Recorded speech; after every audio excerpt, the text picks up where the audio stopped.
When I first heard about tomato jelly, I thought it was kind of interesting, you know, like the idea of tomatoes in a jam or jelly was very weird to me.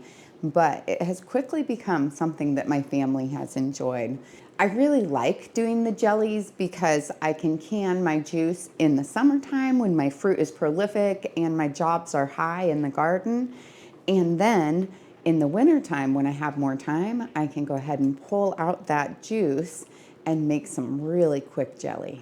This goes together really quickly.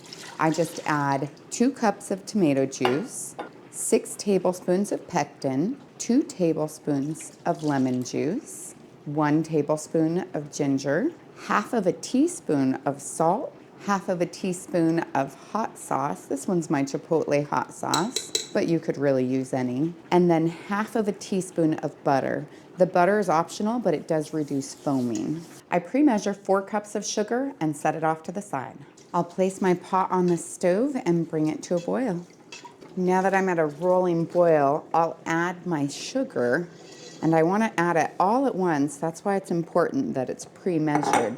And now this is kind of a big time for it to burn, so it's really important to stir it the whole time. And what I want to do is bring it back up to a rolling boil. And once I do that, then I'll set the timer for 1 minute.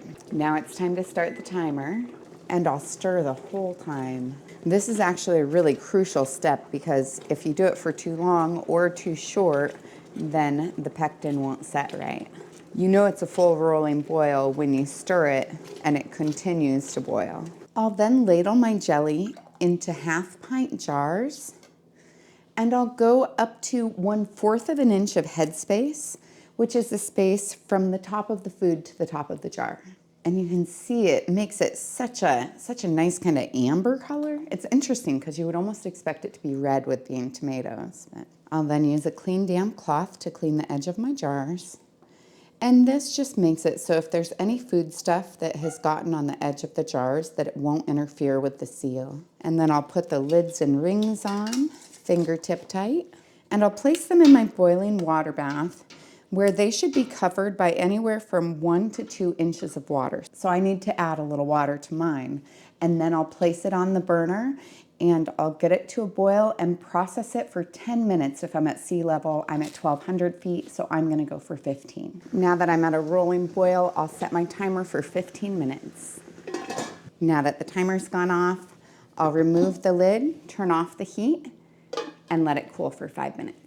I then remove the jars from the canner, placing them about 1 to 2 inches apart so that they can cool well. I'll leave them on the counter for about 24 hours, and then I'll come back and remove the ring and wash the jars off with hot soapy water.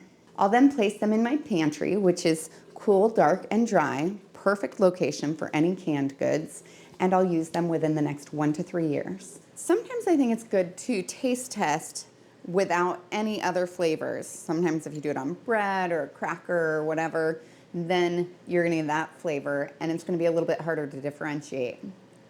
So you definitely get the ginger and the tomato and just a little bit of the sour from the lemon. It's quite good. On French bread, amazing.